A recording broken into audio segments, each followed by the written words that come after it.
और इस वक्त बड़ी खबर आ रही, झारखंड में फास्ट कोर्ट की तश्कील होगी। हुजूमी तशद्दुद के मामले में सुनवाई के हवाले से कोर्ट की तश्कील दी जाएगी। महकमे दाखिला ने इस ताल्लुक से हुक्म दिया है। आपको बता दें कि झारखंड में फास्ट कोर्ट की तश्कील होगी। गुज़िश्ता दिनों हुजूमी तशद्दुद के शिकार हुए थे तबरेज़ अंसारी, जिनको भीड़ ने पीट कर हलाक कर दिया था और 17 जून को उन्हें पीटा गया था, जिसके बाद 22 जून को अस्पताल में उन्होंने दम तोड़ दिया। जिसके बाद तमाम हलकों की जानिब से हमने देखा कि पूरे मुल्क भर में मुखालिफत की गई और साथ ही साथ सख्त कानून बनाने की मांग भी की जा रही लगातार। और अब झारखंड में फास्ट कोर्ट की तश्कील होगी। हुजूमी तशद्दुद के मामले में सुनवाई के हवाले से इस कोर्ट की तश्कील की जाएगी।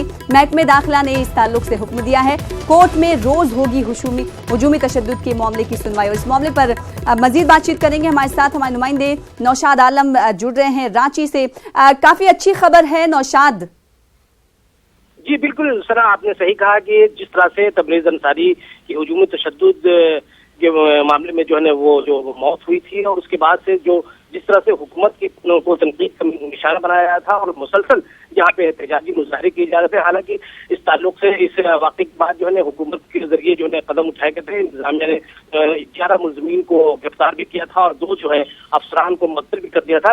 लेकिन एक हुक्मनामा जो है महकमा दाखिला के जरिए जो है जारी किया गया है और उसके जरिए जो है वो फास्ट ट्रैक कोर्ट की तश्कील जो है की जाएगी और उसमें जो है स्पीडी ट्रायल के जरिए जो है वो सारे मामले को निपटारा किया जाएगा और रोजाना जो है इस मामले की सुनवाई होगी, गवाही होगी और उसके बाद जो है इस मामले को निपटाया जाएगा। मॉब लिंचिंग के जो मामले हैं, हुजूमी तशद्दुद के जो मामले हैं, इसकी मॉनिटरिंग जो स्पीडी ट्रायल है उसकी जो है CID जो है वो के जरिए जो है वो की जाती है स्पीडी ट्रायल, तो वो जो है नजर रखेंगे और इस मामले को लेकर के वो मॉनिटरिंग तो होगी ही और साथ ही जो है मॉब लिंचिंग में जो शामिल आरोपी है, जो मुलज़मीन है, उसकी जो असासा है, वो जो संपत्ति है, जो प्रॉपर्टी है, उसकी जब्ती की भी जो कार्रवाई है वो कानूनी रूप से करने की हिदायत दी गई है। जी बहुत शुक्रिया नौशाद हमारे साथ जुड़ने के लिए, तफसीलात फराहम करने। इस वक्त बड़ी खबर इलाहाबाद से आ रही है। इलाहाबाद हाई कोर्ट के जज आर नाथ पांडे का PM मोदी के नाम खत। जजों की तकर्री के मामले में बेज़ाब्तगी का इस खत में इल्जाम लगाया गया है।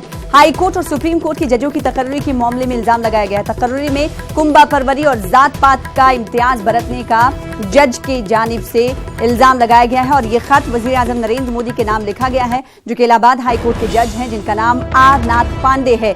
जजों की तकर्री के मामले में बेज़ाब्तगी का इल्जाम इस खत में लगाया गया है। हाई कोर्ट और सुप्रीम कोर्ट की जजों की तकर्री के मामले में तमाम इल्जाम लगाए गए हैं और साथ ही साथ इस खत में ये जिक्र किया गया है कि तकर्री में कुंबा परवरी और जात पात बरता जाता है।